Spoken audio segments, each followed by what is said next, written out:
Hello, I'm Shane Schulz, and you're listening to the WEGO Health Podcast.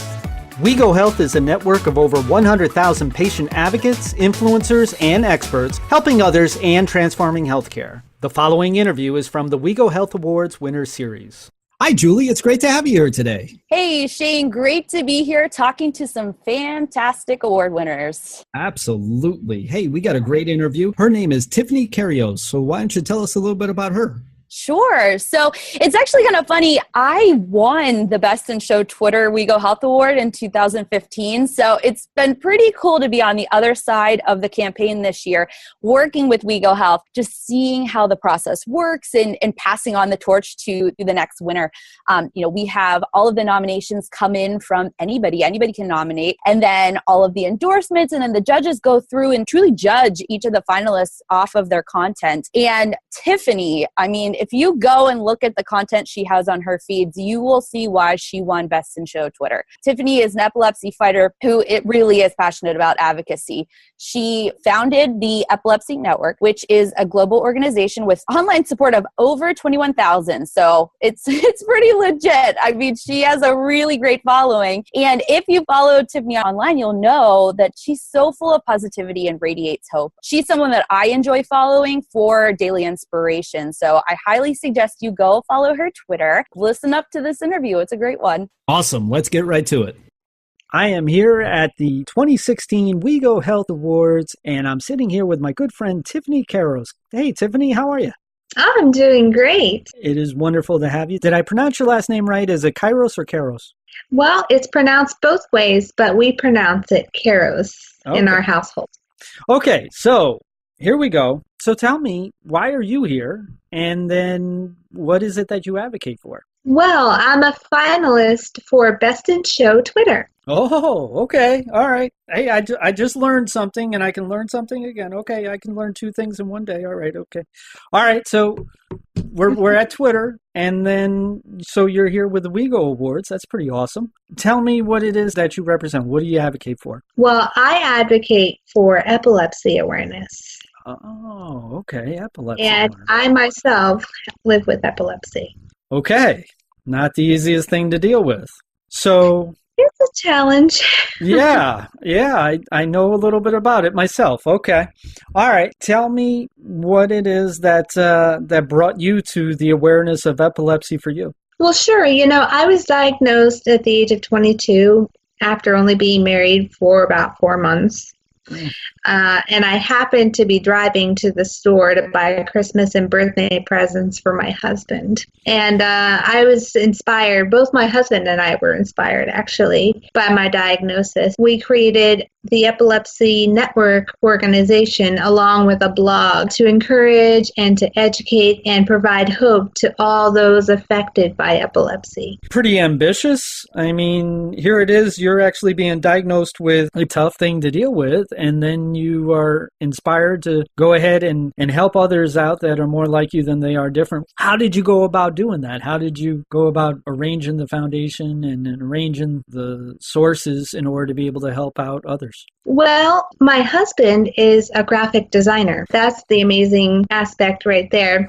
But I'm sort of a sponge of knowledge. I just wanted to know everything about epilepsy. I wanted to know everything there was to know about the condition that I was living with. And my husband as well wanted to know the same. So I just began to ask all the questions that I had, all the questions in the world to my doctor, began doing as much research as I possibly could. And I wanted to impart that on everybody that was affected by epilepsy and the whole public to help them have a greater understanding. Okay, that makes sense.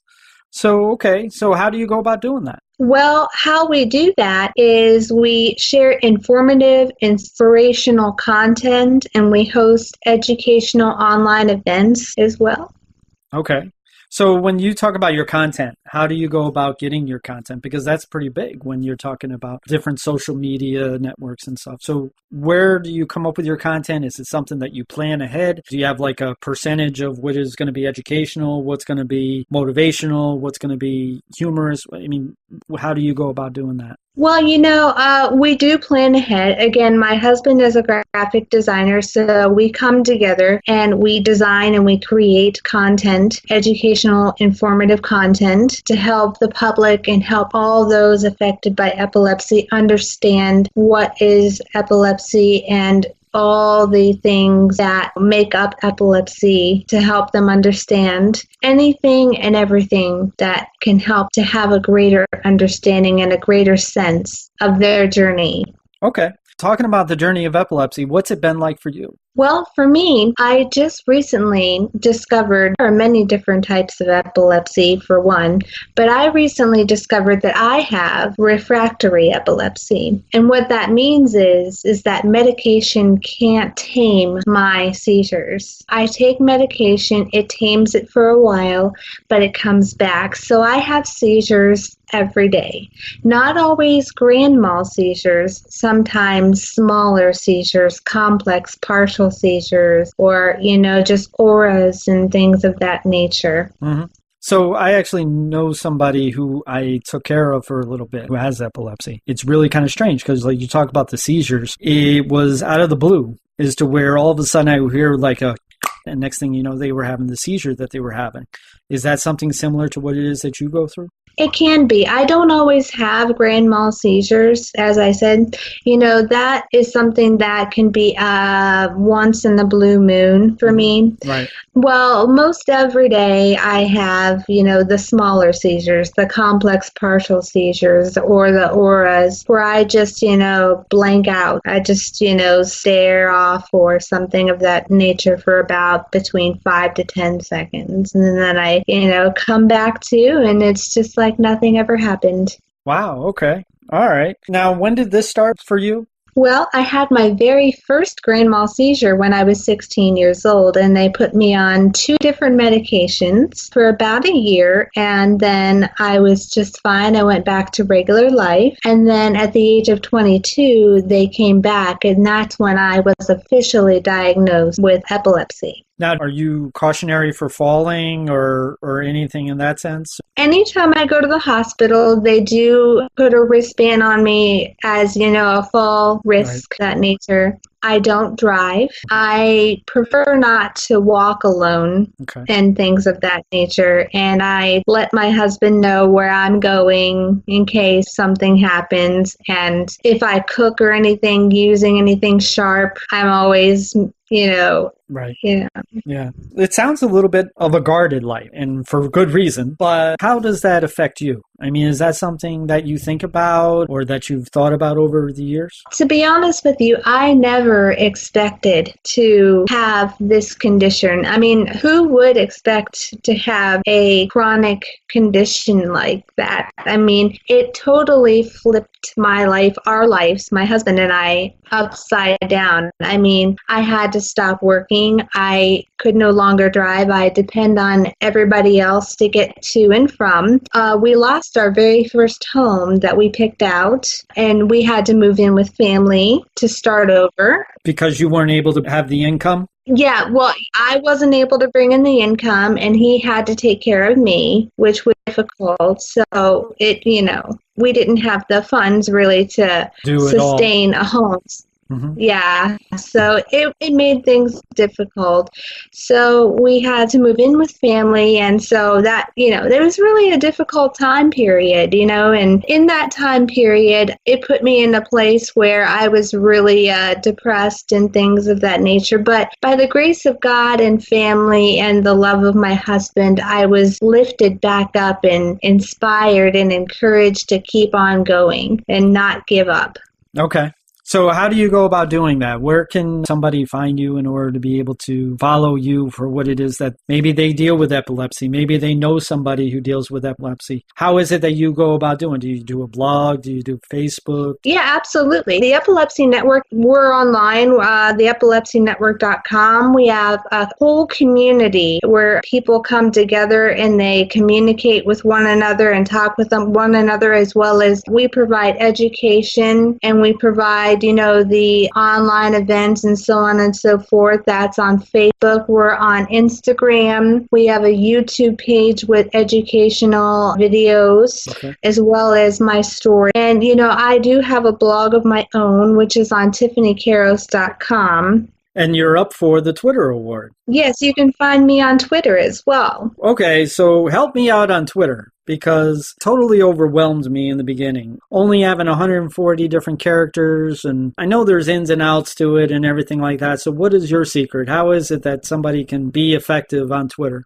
Well, with only having 140 characters, I try and be as encouraging and inspirational about epilepsy with 140 characters, to be honest. And I use hashtags are vital with using Twitter. Okay. So with my Twitter account, I try and ensure that I use hashtag epilepsy awareness. I also like to share my videos and my blogs that I write from TiffanyKairos.com. Okay. See, I personally think if Twitter's listening to the show, I want them to hear this. I noticed what they did is they've made it so that the pictures that you post for a post is not being counted towards 140 as they used to be. So I think that that's great. But I think that the hashtags shouldn't be counting towards 140 either. I think that that would be something that would be actually a benefit for people, because I think that it would help to be able to just be able to get it out to the people that you want to the one time, as opposed to having to do the same post 2, 3, 4, 5 times, in order to be able to get out to however many people that you want to get it out to. Maybe that's it. Maybe we'll just bring that to Twitter and say, okay, think about this. What do you think? That would be nice. That would be very nice. So I'd love that. I bet you would. So you mentioned videos. What type of videos do you do? Well, as I was saying, the Epilepsy Network has a YouTube page, and my personal story is on the YouTube page for the Epilepsy Network, as well as we have done personal interviews with the public, trying to get their perspective about what epilepsy and seizures are.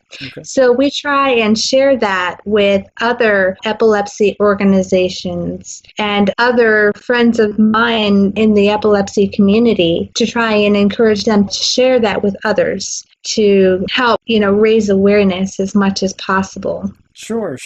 So have you found that your community is receptive to what it is that you're doing? I mean, obviously you're here for an award. Are you finding your community to being receptive to the efforts that you're making? Oh, absolutely. I have made a tremendous amount of friends and a tremendous amount of connections within the epilepsy community. And it's been such a blessing to be received. The reception is amazing. It's like a family, an extended family.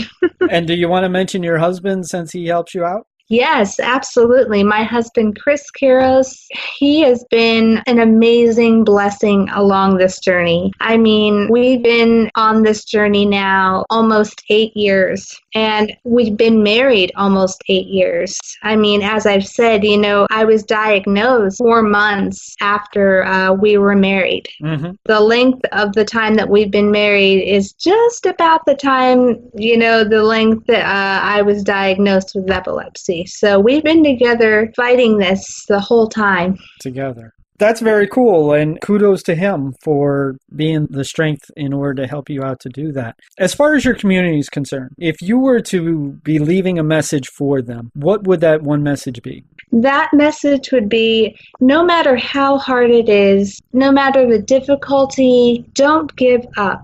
Don't let go of that hope. Don't turn your back on that faith.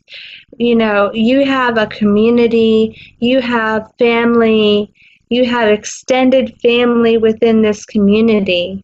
I mean, we are here for you. We're stronger together. There you go. Absolutely. Stronger together. I totally agree. You already told us where it is that you can be found, and we appreciate that. I know that there are a lot of people out there that benefit from the different efforts that you do. I so appreciate you being here with us and spending some time together with us. And I hope to be able to work together sometime in the near future. That would be wonderful. Awesome. Awesome. Folks, that's Tiffany Kairos. She is all about helping out people who deal with epilepsy. And that is something that a lot of people are dealing with it more than what it is that we may even realize. So she's making a big, big difference. To learn more and to join the WEGO Health Network, visit www.wegohealth.com. That's www.wegohealth.com.